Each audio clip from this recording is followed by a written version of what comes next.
반갑습니다. 9월 5일 월요일 새벽 하나님께 올려드립니다.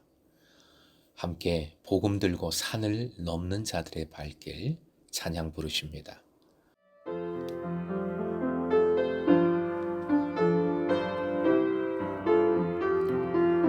복음 들고 산을 넘는 자들의 발길 아름답도다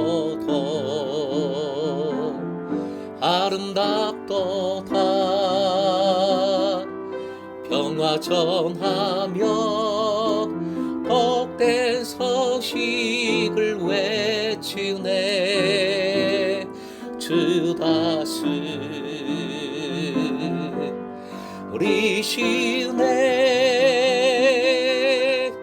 주 다스리시네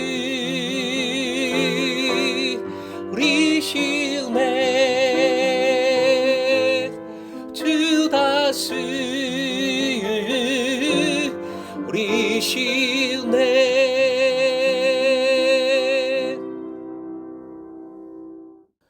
오늘 말씀은 마태복음 3장 1절부터 6절까지 3장 1절에서 6절의 말씀입니다. 함께 읽겠습니다. 그때에 세례 요한이 이르러 유대 광야에서 전파하여 말하되 회개하라 천국이 가까이 왔느니라 하였으니 그는 선지자 이사야를 통하여 말씀하신 자라. 일러스되 광야에 외치는 자의 소리가 있어 이르되 너희는 주의 길을 준비하라 그가 오실 길을 곧게 하라 하였느니라. 이 요한은 낙타 털옷을 입고 허리에 가죽띠를 띠고 음식은 메뚜기와 석청이었더라. 이때에 예루살렘과 온 유대와 요단강 사방에서 다 그에게 나와 자기들의 죄를 자복하고 요단강에서 그에게 세례를 받더니. 오늘의 기도 제목, 천국을 나의 입술로 삶으로 전하게 하소서. 천국을 나의 입술로 삶으로 전하게 하소서. 마태는 세례자 요한이 누구인지, 세례가 무엇인지에 관해서 구체적인 설명을 하지 않습니다. 이것은 당시 유대인들이 요한에 대하여, 세례에 대하여 잘 알고 있었던 것이겠지요. 세례자 요한이 활동했을 당시 유대인들은 세례를 알고 있었고 또 행하고 있었습니다. 종교적인 정결을 유지하기 위하여 바리새인들은 다른 사람보다 훨씬 자주 소위 종교적인 목욕을 했습니다. 정결의식을 행한 것이죠. 특히 이방인 개종자 세례를 중요하게 여겼습니다. 그것은 이방인이 유대교로 개종하기 위해서는 지금까지 이방적인 삶을 깨끗이 청산해야 한다는 의미이겠습니다. 유대인들은 이방인의 삶을 저주받은 더러운 삶으로 본 것이고, 그러므로 이방인들을 매우 경멸했습니다. 그런데 세례자 요한이 이러한 회개의 세례를 유대인들에게 선포하고 있습니다. 유대인들로 하여금 이러한 세례를 받게 하고 있습니다. 이 자체가 당시 유대인들에게는, 특히 바리새인들에게는 정말 충격적이었을 것입니다.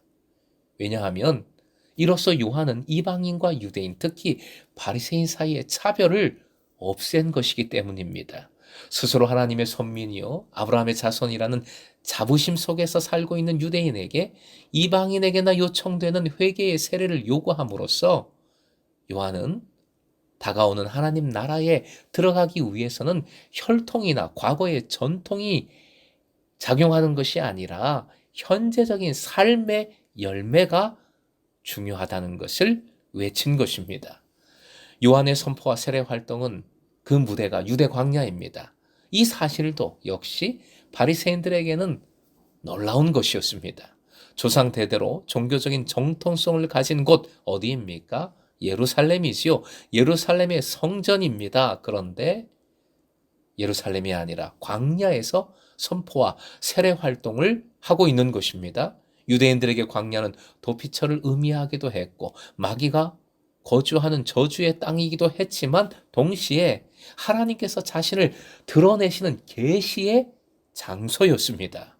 그러기에 세례자 요한이 유대 광야에서 회개의 세례를 요구하고 베풀었다는 것은 매우 의미가 큰 것이지요. 2절 세례자 요한은 회개와 천국의 임박을 선포하고 있습니다. 회개는 단순히 후회하고 생각을 바꾸는 것이 아니라 지금까지의 모든 삶에서 철저히 방향을 전환해서 새로운 삶의 열매를 맺는 것입니다. 유턴하는 것입니다.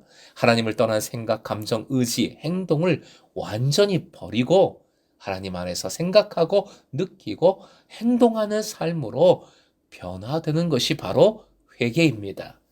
회개해야 할 이유는 천국 곧 하늘나라가 가까이 왔기 때문이지요. 마가복음과 누가복음은 주로 하나님의 나라라는 말을 사용하는 데 반해서 마태복음은 천국, 즉 하늘나라라는 표현을 즐겨서 사용합니다. 유대인들은 하나님을 입 밖으로 말하는 것을 꺼려하기 때문에 그 대신 하늘이라는 표현을 즐겨 사용을 하는 것이지요. 의미는 동일합니다. 하나님의 우주적인 통치의 도래 앞에서 인간이 할 수 있는 유일한 일은 회개하는 것입니다.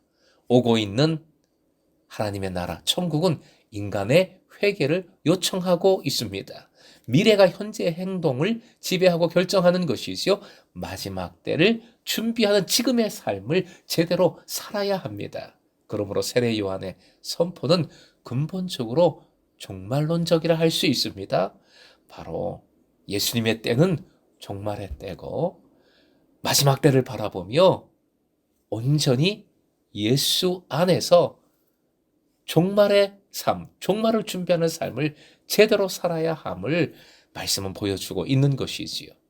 3절 세례자 요한의 등장을 구약 성경의 성취라고 선언합니다. 이사야 예언자가 예언한 말씀의 성취라는 것이지요. 세례 요한은 주 예수의 길을 예비하는 사람입니다. 요한이 입었던 옷과 먹었던 음식은 엘리야의 것과 유사합니다. 당시 유대인들은 메시아의 출현 이전에 엘리야가 재림할 것으로 믿고 있었습니다. 세례 요한이 그러한 엘리야로서 예수님의 길을 준비하고 있음을 마태는 선포하고 있는 것이지요. 누가복음 1장에 따르면 세례자 요한은 제사장 가문의 출신입니다.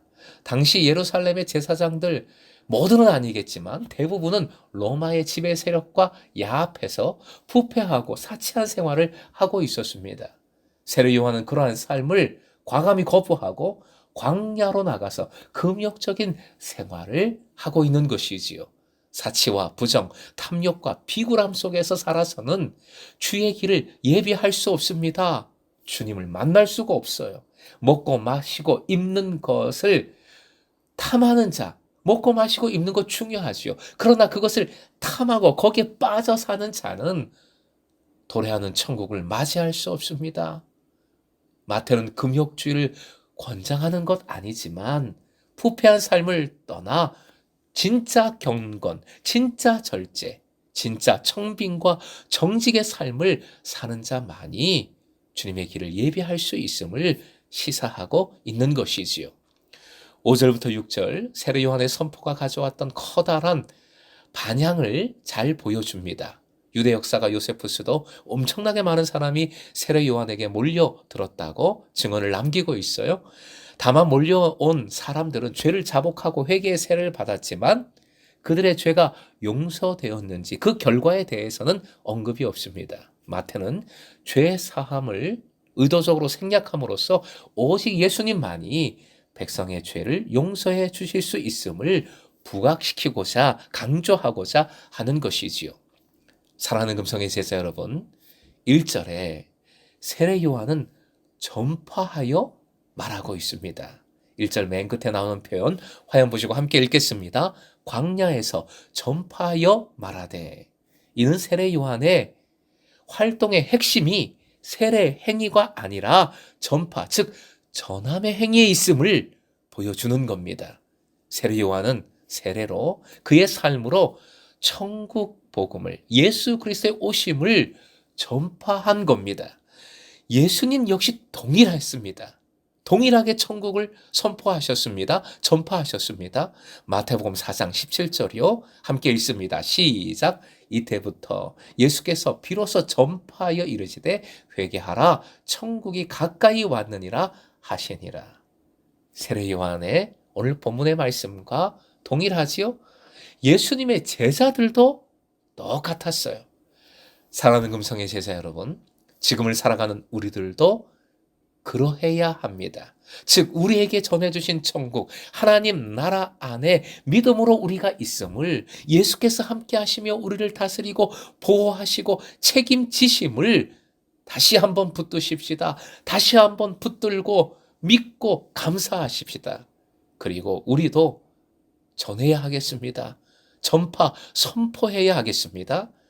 하나님 나라를, 하나님 나라에 합당한 삶을 말입니다. 오늘도 우리는 광야를 살아갑니다. 광야에서 그저 먹고 마시고 세상 영광에 빠져 사는 그것만을 갈구하는 것이 아니라 그런 모든 것 다 내려놓고 우리의 입술로, 삶으로 천국을 전할 때에 천국을 함께 누리고 이루어가는 동력자로, 행복한 삶으로 세워 주실 줄 믿습니다. 오늘도 천국의 은혜를 누리는 여러분 되시길 주님의 이름으로 축원드립니다.